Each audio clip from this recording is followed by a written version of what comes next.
ആത്മീയമായ മജ്ലിസുകൾ എന്ന പേരിൽ സംഘടിപ്പിച്ച് ബദറിന്റെ പേരിൽ ചൂഷണം നടത്തുന്നതിന്റെ പുതിയ പതിപ്പാണ് ഇപ്പോൾ കേട്ടുകൊണ്ടിരിക്കുന്നത്. ആ കേട്ടുകൊണ്ടിരിക്കുന്ന ക്ലിപ്പ്, അതല്ലെങ്കിൽ ആ ഒരു പുതിയ ശബ്ദം നമുക്ക് ആദ്യം ഒന്ന് കേട്ടു നോക്കാം. എന്നിട്ട് കാര്യങ്ങൾ നമുക്ക് മനസ്സിലാക്കാം. ഇൻഷാ അല്ലാഹ് ബദർ മൗലിദും സ്വലാത്തുൽ ഫാത്തിമിയ മജ്ലിസും അജ്മീർ ഖുതുബിയ്യത്ത് മജ്ലിസും 2022 ഏപ്രിൽ 18, ഈ വരുന്ന ഏപ്രിൽ 18 തിങ്കളാഴ്ച കാലത്ത് 10:30 ഇൻഷാ അല്ലാഹ് വടക്കൂട്ട് പെരുമ്പടപ്പ് സഖാഫി മസ്കനിൽ വെച്ചുകൊണ്ട്, എൻ്റെ വീട്ടിൽ വെച്ചുകൊണ്ട് നടക്കുകയാണ്. ബഹുമാന്യരായ കേരളത്തിനകത്തും പുറത്തും ഒരുപാട് ആത്മീയ മജ്ലിസുകൾക്ക് നേതൃത്വം കൊടുത്തുകൊണ്ടിരിക്കുന്ന സയ്യിദ് കൂരിക്കുഴി തങ്ങൾ, സൈനുദ്ദീൻ അൽ ബുഖാരി കൂരിക്കുഴി തങ്ങൾ, അവർ നമുക്ക് നേതൃത്വം നൽകി, ദുആഇന് നേതൃത്വം നൽകും ഇൻഷാ അല്ലാഹ്. എല്ലാ മെമ്പർമാരും സഹോദരങ്ങളും സുഹൃത്തുക്കളും ഇതൊരു ക്ഷണമായി സ്വീകരിച്ചുകൊണ്ട് വിശുദ്ധ റമളാനിൽ ഈ മഹത്തായ മജ്ലിസ് വളരെ പോരിശയുള്ളതാണ്. മഹാന്മാരായ ബദരീങ്ങൾ അനുസ്മരിക്കുന്ന നമ്മുടെ സ്വലാത്തുൽ ഫാത്തിമിയ 300 എണ്ണം ചൊല്ലുന്ന, അതുപോലെ അജ്മീർ ഖുതുബിയ്യത്ത് ചൊല്ലുന്ന മഹത്തായ മജ്ലിസിൽ നിങ്ങൾ വരണം ഇൻഷാ അല്ലാഹ്. ദുആയിൽ പങ്കെടുക്കണം. വരുന്ന സമയത്ത് എല്ലാവരും 33 പത്തിരിയോ വെള്ളപ്പമോ കരുതി വരണം. അത് നിങ്ങളുടെ കൈകൊണ്ടുണ്ടാക്കിയതാവണം. അതിനൊരു പ്രത്യേകതയുണ്ട്.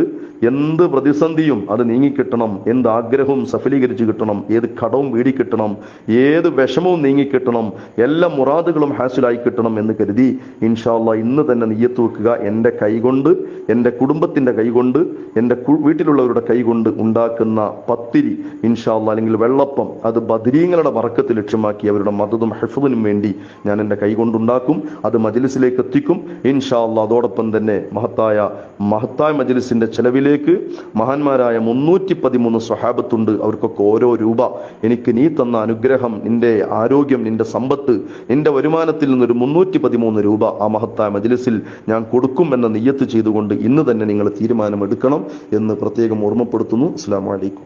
കണ്ടോ, ഇപ്പൊ എന്താ നമ്മൾ കേട്ട് കഴിഞ്ഞത്? ബദറിന്റെ പേരിൽ ഒരു പുതിയ ചൂഷണത്തിന് വേണ്ടി സഖാഫി രംഗത്ത് വന്നിരിക്കുകയാണ്, ഒരു മുസ്ലിയാർ രംഗത്ത് വന്നിരിക്കുകയാണ്. സ്വന്തം പുരയിൽ, സ്വന്തം വീട്ടിൽ അദ്ദേഹം അതാ ഒരു ആത്മീയ മജ്ലിസ് സംഘടിപ്പിക്കാൻ പോകുന്നു, ഡേറ്റും ഒക്കെ പറഞ്ഞ്. എന്താണ് ബദർ ദിനം? ബദരീങ്ങളുടെ മദദ്, ബദരീങ്ങളുടെ സഹായം കിട്ടാൻ, അതുപോലെ തന്നെ ബദരീങ്ങളുടെ ഹിഫ്ള്, അവരുടെ കാവല് കിട്ടാൻ, അവരുടെ ബറക്കത്ത് കിട്ടാൻ, അങ്ങനെ അവരെ വിളിച്ച് തേടാനും അവരോട് പ്രാർത്ഥിക്കാനും അവരിൽ നിന്ന് കാര്യസാധ്യങ്ങൾ നേടിയെടുക്കുവാനും ആഗ്രഹങ്ങൾ പൂവണിയുവാനും എന്ത് തന്നെ പ്രതിസന്ധി നിങ്ങൾക്കുണ്ടെങ്കിലും, ഏത് കടം നിങ്ങൾക്ക് വീടണമെങ്കിലും, നിങ്ങൾക്ക് എന്ത് തന്നെ മുറാദുകൾ, നിങ്ങളുടെ ഉദ്ദേശങ്ങൾ സഫലീകരിച്ച് കിട്ടണമെങ്കിലും നിങ്ങൾ എന്ത് ചെയ്യണം? എന്റെ വീട്ടിൽ തയ്യാറാക്കിയിട്ടുള്ള ആ ബദർ മജ്ലിസിലേക്ക് നിങ്ങളൊക്കെ എന്ത് ചെയ്യണം? എല്ലാവരും വരണം. വന്നിട്ടോ വരുമ്പോഴോ 33 പത്തിരി അല്ലെങ്കിൽ 33 വെള്ളപ്പം നിങ്ങളൊക്കെ കൊണ്ടുവരണം. അതൊക്കെ എന്ത് വേണം? നിങ്ങളൊക്കെ കൈകൊണ്ട്, സ്വന്തം കൈകൊണ്ട് ഉണ്ടാക്കിയ വെള്ളപ്പോ അല്ലെങ്കിൽ പത്തിരിയോ ഒക്കെ ആയിരിക്കണം. അത് മെഷീനിലൊന്നും ഉണ്ടാക്കിയതോ അല്ലെങ്കിൽ ഇങ്ങനെ കടയിൽ നിന്ന് വാങ്ങിയതോ ഒന്നും ആയാ നിങ്ങൾക്ക് അതിന്റെ ഫലം കിട്ടൂല എന്നർത്ഥം. അതുകൊണ്ട് നിങ്ങളുടെ കുടുംബം നിങ്ങളുടെ കൈ കൊണ്ട് ഉണ്ടാക്കിയത്, ഞാനിതാ എന്റെ എല്ലാ ആഗ്രഹങ്ങളും സഫലീകരിച്ച് കിട്ടാൻ, എന്റെ കടം വീടാൻ, എന്റേതായ ഏത് വിധത്തിലുള്ള പ്രതിസന്ധികളിൽ നിന്നും രക്ഷപ്പെടാൻ ഞാനിതാ ബദരീങ്ങൾക്ക് വേണ്ടി ഇതാ 33 വെള്ളപ്പുണ്ടാക്കുന്നു, 33 പത്തിരി ഉണ്ടാക്കുന്നു എന്ന പേരിൽ സ്വന്തം കൈ കൊണ്ട് തന്നെ നിങ്ങൾ ഉണ്ടാക്കി കൊണ്ടുവരണം. മാത്രല്ല 313 സഹാബികളുണ്ട് ബദരീങ്ങളെ. ആ 313 സഹാബികൾ, അപ്പൊ ഓരോരുത്തർക്കും, അവരൊക്കെ അവിടെ ഉണ്ടാവുമല്ലോ, എല്ലാവരും ഹാജരാകുമല്ലോ. ഇവരുടെ മജ്ലിസിൽ ബദരീങ്ങളൊക്കെ അങ്ങനെ വരും. ഇവർ വിളിച്ചാൽ വിളിപ്പുറത്ത് ബദരീങ്ങളൊക്കെ അവരിങ്ങോട്ട്, എല്ലാ ശുഹദാക്കളും ഇവരുടെ സമീപത്ത്, ആ ബദറിൽ പങ്കെടുത്തവരും ഷഹീദായവരും എല്ലാവരും ഇവരുടെ അടുക്കൽ വരും. അല്ലേ? അതാണല്ലോ ഇവരുടെ വിശ്വാസം. അങ്ങനെ 313 സഹാബികളുടെ പേരിൽ ഓരോ സഹാബിക്ക് വേണ്ടിയിട്ട് ഓരോ ഉറുപ്യ, അങ്ങനെ വരുന്നോനൊക്കെ 33 പത്തിരിയോ വെള്ളപ്പമോ അല്ലെങ്കിൽ 313 രൂപയോ എല്ലാവരും, അല്ലെങ്കിലല്ല ഈ പത്തിരിയുടെയും വെള്ളപ്പത്തിന്റെയും കൂടെ ഓരോരുത്തരും എന്ത് ചെയ്യണം? 313 സഹാബിമാരുടെ പേരിൽ, ബദരീങ്ങളുടെ പേരിൽ 313 രൂപയും കൊണ്ടുവരണം. അങ്ങനെ കൊണ്ടുവന്നിട്ട് നിങ്ങൾ എല്ലാവരും അവിടെ വന്നാൽ എന്താ ഉണ്ടാവുകയെന്നറിയോ? വലിയൊരു ശൈഖ് ഉണ്ട്, മഹാനവറുകളാണ് അവിടെ ദുആക്ക് നേതൃത്വം കൊടുക്കുക. അവിടെ നിങ്ങൾ എത്തിച്ചേരണം. ആരാ ഈ സാധനം? അവിടെ ആരാ പങ്കെടുക്കുന്നത്? അയാളുടെ വോയിസിൽ നമ്മൾ കേട്ട് കഴിഞ്ഞു. ഒരു തങ്ങൾ, ഒരു കൂരിക്കുഴിക്കാരൻ, ഒരു തങ്ങൾ. ആരാ ഇയാള്?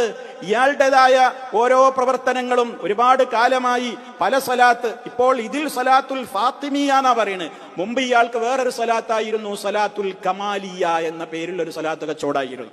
അതിന്റെ മജ്ലിസിന്റെ പ്രത്യേകത ആ കാലഘട്ടത്തിൽ ജീവിച്ചിട്ടുള്ള അന്നത്തെ വാർത്തകളൊക്കെ കേട്ടിട്ടുള്ള ആളുകൾക്ക് നന്നായി അറിയാം.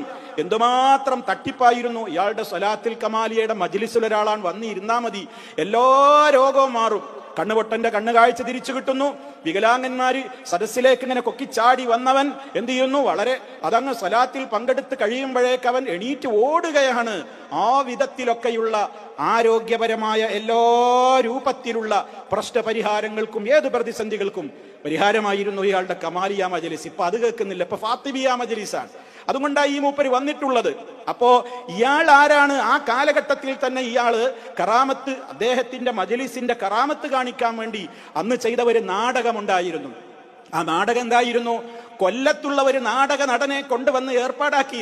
അയാളൊരു വികലാംഗനായിട്ട് ഇങ്ങനെ അഭിനയിച്ച് നല്ല നടനായിരുന്നു അത്ര. അയാൾക്ക് 2000 രൂപ ഫീസും നിശ്ചയിച്ചിട്ട് അയാളെ ഇങ്ങനെ ഒരുക്കി കൊണ്ടുവന്ന് ഇയാൾ ഇങ്ങനെ വികലാംഗനായി കാലൊക്കെ ഇങ്ങനെ വലിച്ച് വലിച്ച് വലിച്ച് വലിച്ച് സദസ്സിൽ വന്ന് മുമ്പിലിരുന്നു.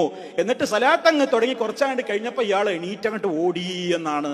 ഇത് ഞാൻ വെറുതെ പറഞ്ഞിട്ട് കള്ളം പറയുകയാണ്, മൗലവിമാര് പ്രചരിപ്പിക്കുകയാണ് എന്നൊന്നും ആരും പറയണ്ട. അതുകൊണ്ട് തന്നെ കൃത്യമായി അന്ന് എന്താ നടന്നത് എന്നുള്ള സംഭവം അബ്ദുൽ ഹമീദ് ഫൈസി അമ്പലക്കടവ് പറയുന്നത് നിങ്ങൾക്കൊന്ന് കേൾക്കാം. ആ വോയിസ് തന്നെ നിങ്ങൾ കേൾക്കുക. ഞാൻ പറഞ്ഞിട്ടത് പ്രത്യേകിച്ച് ഞാൻ പറഞ്ഞതാണ് എന്നാരും പറയേണ്ടതില്ല. അതൊന്ന് കേട്ടു നോക്കൂ.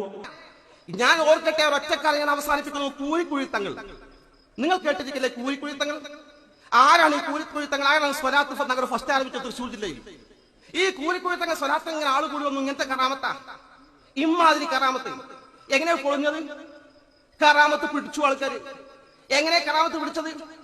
കൊല്ലത്ത് നിന്ന് ഒരു നാടകശാലയിൽ സ്ഥിരമായി അഭിനയിക്കുന്ന ഒരു ചെറുപ്പക്കാരനെ അഭിനയിക്കാൻ കഴിയും 2000 രൂപ കൊടുത്ത് അംഗവൈകല്യം ബാധിച്ച നിലയിൽ ഇയാൾ സ്വലാത്ത് നഗറിൽ കൊണ്ടുവന്ന് നിർത്തി. ഇയാൾ ഇങ്ങനെ കൊക്കിച്ചാടി വരിക.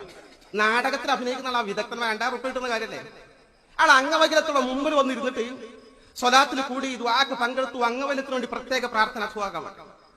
ഇയാൾ ആ സദസ്സിൽ വന്നിരുന്ന ആൾക്കാർ കണ്ടിരുന്നു. ദുആട് കഴിഞ്ഞപ്പോ ഇയാളെ കാലിന് നേരെയായി ആരോഗ്യത്തോട് എണീറ്റ് ഓടാൻ തുടങ്ങിയ സദസ്സിൽ സുബ്ഹാനല്ലാഹ് സുബ്ഹാനല്ലാഹ്, ഒരു 100 ശുക്ർ. നമ്മുടെ സ്വലാത്ത് കൊണ്ട് ഇദ്ദേഹത്തിന്റെ അംഗവൈകല്യം തത്സമയം സുഖപ്പെട്ടിരിക്കുന്നു. ഇത് ആളുകൾ പിടിച്ചു. ഇയാളെ കയ്യോട് കൂടി പിടികൂടിക്കൊണ്ട് യാഥാർത്ഥ്യം ജനസമൂഹത്തിൽ ബോധ്യപ്പെട്ടപ്പോൾ ആ മഹലിൽ നിന്ന് പുറത്താക്കി. ഈ സ്വലാത്തിന്റെ പേരുള്ള ചൂഷണം ഞാൻ ദീർഘിപ്പിക്കുന്നില്ല.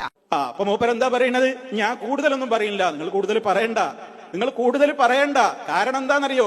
റഹ്മാനായ റബ്ബിനെ വിട്ട് അള്ളാഹു അല്ലാത്തവരെ വിളിച്ചു പ്രാർത്ഥിക്കുന്നവർക്ക് എതിരെ പോരാടിയ മഹത്തായ ചരിത്രത്തിന്റെ ഓർമ്മകൾ അയവിറക്കുന്ന ആ ബദരീങ്ങളെ സംബന്ധിച്ചുള്ള ആ ഒരു സംഭവത്തെ വെച്ച് പോലും അള്ളാഹു അല്ലാത്തവരെ വിളിച്ചു പ്രാർത്ഥിക്കുവാൻ, അവരോട് തന്നെയും വിളിച്ചു പ്രാർത്ഥിക്കുവാൻ, യാ അഹ്ല ബദർ ശുഹദാ, ഏ ബദർ ശുഹദാക്കളെ എന്ന് പറഞ്ഞുകൊണ്ട് അവരെ വിളിച്ചു പ്രാർത്ഥിക്കുവാനുള്ള പ്രത്യേകമായ സദസ്സുകളല്ലേ ഈ ബദറിന്റെ ദിനത്തിൽ ഇതേപോലെ സംഘടിപ്പിച്ചുകൊണ്ടിരിക്കുന്നത്.